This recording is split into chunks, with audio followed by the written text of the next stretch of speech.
Ponzano Veneto, città delle ville, non sono solo i palazzi a raccontarci una storia, ma anche i destini di lavori affascinanti, sì, quelli che legano questo territorio.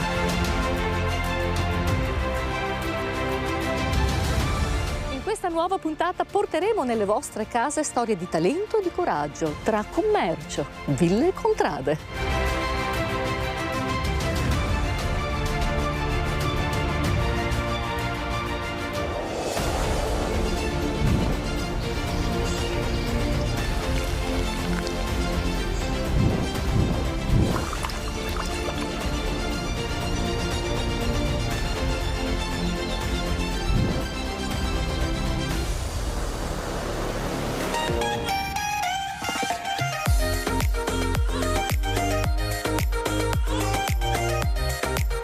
In una splendida giornata di sole e di primavera qui a Ponzano Veneto ci aspetta il suo sindaco. Buongiorno sindaco. Bentornata Ida, buongiorno. Grazie. Inizia oggi un nuovo viaggio, una nuova avventura tra commercio, ville e contrade. Esatto Ida, il comune di Ponzano Veneto finalmente è diventata area di distretto del commercio per contrastare i commerci che sono dati dai centri commerciali, e quindi il comune ha inteso investire delle proprie risorse per sostenere i nostri negozi, le nostre attività, ma soprattutto le osterie che ci appartengono, che sono storiche e che hanno dato insomma da mangiare in tutti i sensi sia ai clienti che alle famiglie.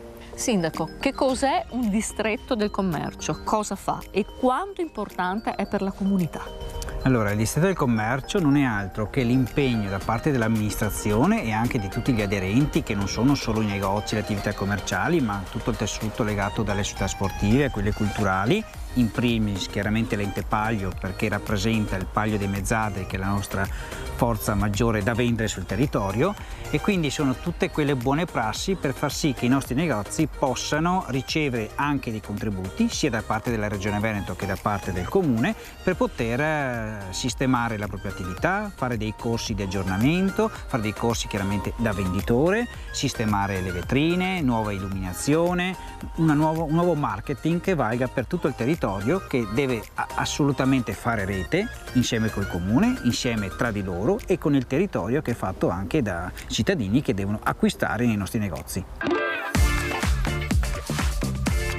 In queste due puntate, sindaco, dedicate alla buona cucina, all'enogastronomia di Ponzano Veneto, però seguiremo un filo conduttore molto interessante. Certo Ida, non si può cominciare che dalla tavola, perché è dalla tavola dove si mettono i piedi sotto la tavola che cominciano i veri discorsi del commercio e del dialogo tra le persone. Noi faremo un percorso che ci porterà a visitare le 5 osterie tipiche e storiche che hanno costruito il nostro territorio e che hanno ricevuto la targa da parte della Regione Veneto di locale storico del Veneto. Ne abbiamo premiate recentemente alcune, le altre erano state premiate l'anno scorso, e adesso finalmente ne abbiamo 5 che rappresentano tutti i tipi di cucina che esistono nel nostro territorio.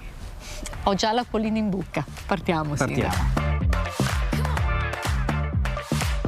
troviamo in località Marcavecio, sì, perché qui, proprio qui, c'era una piccola piazza dove si effettuavano gli scambi, gli affari, sì, è il Marcà. Cosa sarà mai questo Marcà? Ce lo spiega Laura Gracis.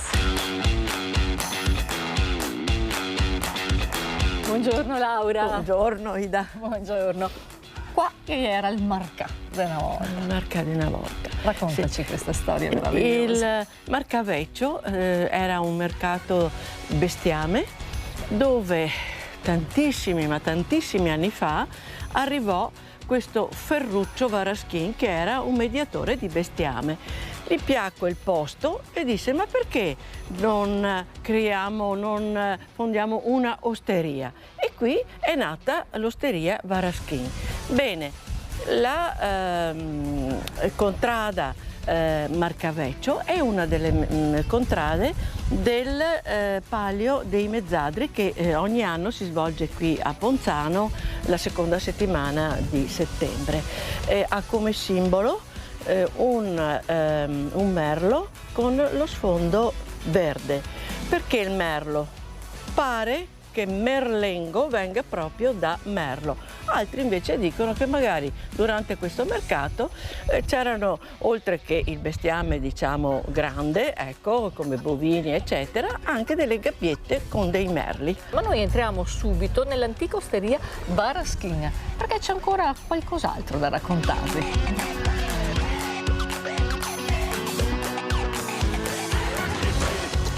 Entriamo. Lasciamo Laura, ma solo momentaneamente. Sì, perché il nostro viaggio adesso continua con Alessandro, che deve raccontarci una storia veramente importante, sì, una storia che passa di donna in donna, di generazione in generazione. Ciao Alessandro. Buongiorno, ciao. Sì, è proprio vero, questa osteria ha più di 100 anni ed è stata fondata da una donna che si chiamava Amabile, detta Afregona, perché questa osteria ancora oggi è chiamata appunto da Afregona perché lei veniva da Vittorio Veneto, e diciamo che la gestione di questa Amabile dura fino agli anni 50, quando Irma appunto Zanatta sposò il signor Nino Varaschin, che con lei diciamo perfezionò i piatti, ecco. Siamo passati da una tipicità tipica di queste zone, perciò dalla soppa, dai piatti tipici, a una specialità nel focalizzarsi sul pesce. Sì, perché il pesce 100 anni fa non era un piatto pregiato, non era una cultura come al giorno d'oggi.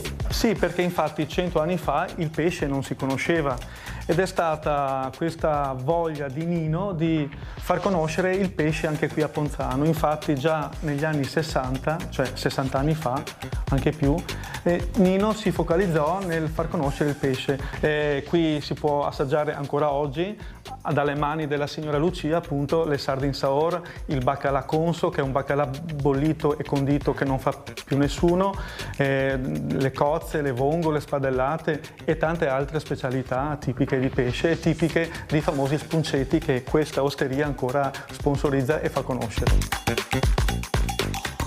Allora entriamo in cucina dalla signora Lucia.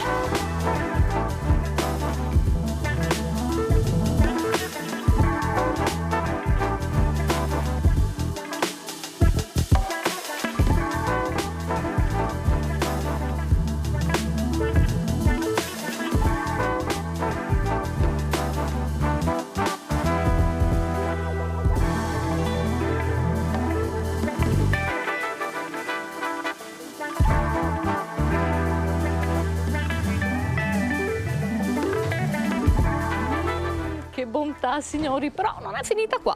La prossima tappa sarà l'antica osteria da Miceon. Però prima venite con me. Eh sì, e di passaggio troviamo Villa Chiozzi, vero Laura? Sì, oggi di proprietà Sorgato, è la villa più antica del comune di Ponzano, addirittura è stata costruita nel 1500, poi varie fasi nel corso dei secoli e oggi la troviamo con, diciamo, con questa facciata imponente dove possiamo vedere un'aquila bicipite e vari busti di imperatori romani. Come mai l'aquila bicipite? L'aquila bicipite perché passò di qui Ranieri d'Asburgo, che era allora il governatore del Lombardo-Veneto. Evidentemente la sede centrale dell'impero l'aveva mandato qui per controllare cosa si faceva in Veneto. Ecco, poi un'altra cosa importante di questa villa è che, essendo molto vicina al fronte durante la Prima Guerra Mondiale, ospitò l'8° Corpo d'Armata e quindi i paesani se lo ricordano ancora, i più anziani naturalmente.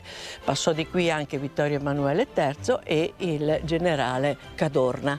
Ecco, questa è una villa molto importante proprio perché ha avuto un passato storico notevole.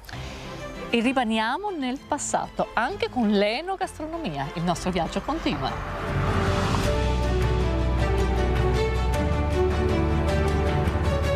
L'antica osteria da Miceon, molto in voga, era molto in voga negli anni 60. Miceon, che è la menda dei Michelon, vero Alessandro? Esattissimo, infatti la famiglia Michelon, detta Miceon, attestata qui a Ponzano Veneto sin dal 1866, che è l'anno che l'Italia si unisce e che il Veneto compartecipa all'Italia come unione. La famiglia Michelon, noti commercianti ambulanti, nel primo del 1900 decidono di aprire questa osteria. È particolare questa osteria perché anche questa aveva il suo fulcro, infatti qui si facevano degli ottimi cicchetti e poi durante la sagra del riso veniva considerata un punto importante appunto per l'aggancio, per la corrente, e qui attorno c'erano tutte bancarelle, perciò era una in allegra compagnia qui si svolgeva la sagra. Certo, era lei che dava l'elettricità a tutte le bancarelle naturalmente della fiera, della sagra, del mercato. E proprio di fronte all'antica osteria da Miceon, una chicca storica di Ponzano Veneto. Questa non è una chiesetta, ma è una casetta, vero? È una casetta del 1600 che un tempo proprio era collegata all'osteria da Miceon perché era la vera e propria cantina, perché qui grazie alla temperatura costante il vino e le riserve di vino si mantenevano a lungo. C'era una nicchietta con l'immagine del Sacro-Cuore di Gesù e che è stata sostituita nel 2012 da questa con San Benedetto che è, come vedete, in preghiera con il suo libro dove c'è scritto Ora et Labora, sullo sfondo la chiesetta vecchia di San Benedetto che era a pochi diciamo metri da qua, sullo sfondo il Montello. È stata restaurata nel 2012.